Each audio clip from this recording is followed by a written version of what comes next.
Oke, Assalamualaikum warahmatullahi wabarakatuh. Saya Dafa Nugar Limanda dari kelas 2 TB. Kali ini saya akan menjelaskan presentasi mengenai satuan desibel. Yang pertama saya akan menjelaskan definisi desibel atau pengertian desibel. Seperti kita lihat, desibel adalah satuan untuk mengukur intensitas suara. 1 desibel ekuvalen dengan ber-10 bel. Huruf B pada dB ditulis dengan huruf besar karena merupakan bagian dari nama penemunya, yaitu bel. Desibel juga merupakan sebuah unit logaritmis untuk mendeskripsikan suatu rasio. Secara definisi, desibel yang sering disingkat dengan dB ini dapat diartikan sebagai perbandingan antara dua besaran dalam skala logaritma. Penerapan desibel pada antena yang kini dapat digunakan untuk mengukur daya atau kekuatan sinyal yang terima atau dipancarkan oleh antena.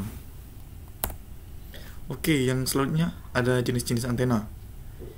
Yang pertama itu ada gambar 1. Di sini tertuliskan gambar antena omnidireksional. Nah, antena ini kegunaannya sebagai pemancar. Antena ini berbentuk seperti tongkat, memiliki polarisasi segala arah atau 360 derajat dan termasuk dalam jaringan point to multipoint. Dan juga antena ini yang paling sering digunakan sebagai hotspot. Selanjutnya gambar 2 ada antena sektoral. Nah, kegunaan antena sektoral ini yaitu untuk untuk sama seperti antena omni, perbedaannya yaitu terletak pada bentuk pemancarannya. Antena omni bisa memancarkan 360 derajat, sedangkan antena sektoral ini hanya bisa sampai 180 derajat saja. Antena itu termasuk dalam jaringan point to point maupun point to multipoint. Gambar 3 ada antena Yagi. Antena Yagi ini kegunaannya untuk menghasilkan polarisasi satu arah. Jadi, kita perlu mengarahkan mount ke pemancar lain atau dalam mode klien. Antena ini tersedia pada frekuensi 2,4 GHz dan 5,8 GHz dan memiliki nilai penguatan hingga 16 desibel. Yang keempat ada gambar antena parabolik. Ini kegunaannya antena ini hampir mirip dengan antena grid, hanya saja jangkauannya lebih fokus. Jarak jangkauan antena grid kalah unggul dibandingkan antena parabolik, karena antena parabolik ini termasuk dalam jaringan point to point jarak jauh. Gambar 5 ada antena 8 squad.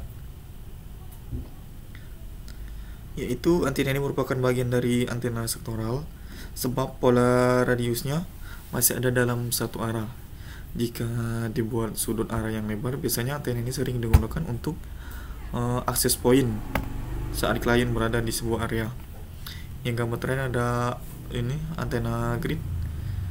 Antena grid ini juga termasuk antena direksional yang memiliki polarisasi ke antara tertentu atau satu arah. Antena ini banyak digunakan klien jarak jauh dengan menggunakan teknologi point to point, di mana pemancar dan penerima sama-sama menggunakan antena grid. Frekuensi yang dimiliki antena ini yaitu 2,4 GHz dan 5,8 GHz. Selanjutnya ada karakteristik antena, yaitu dibagi beberapa. Salah satunya itu ada gain. Gain ini merupakan kemampuan antena untuk memfokuskan energi radiasi pada arah tertentu. Dibandingkan dengan antena isotropik, gain diukur dalam satuan desibel. Semakin tinggi nilai gain, maka semakin baik kinerja antena dalam menerima atau memancarkan sinyal. Terus yang kedua ini ada bandwidth, yaitu frekuensi sinyalnya yang dapat diterima atau dipancarkan oleh antena. Semakin lebar bandwidth tersebut, maka semakin baik antena dapat menerima atau memancarkan sinyal pada frekuensi yang berbeda.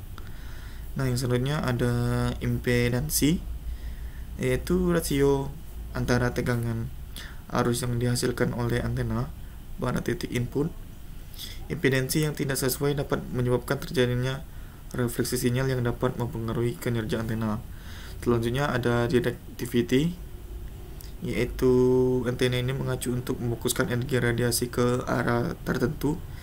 Dibandingkan dengan antena isotropik, directivity dapat diukur dengan menggunakan parameter seperti bandwidth atau front to back ratio.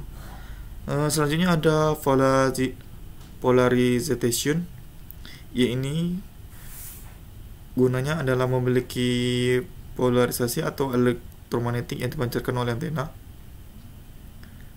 Sinyal yang akan diterima atau dipancarkan untuk memastikan kinerja yang optimal.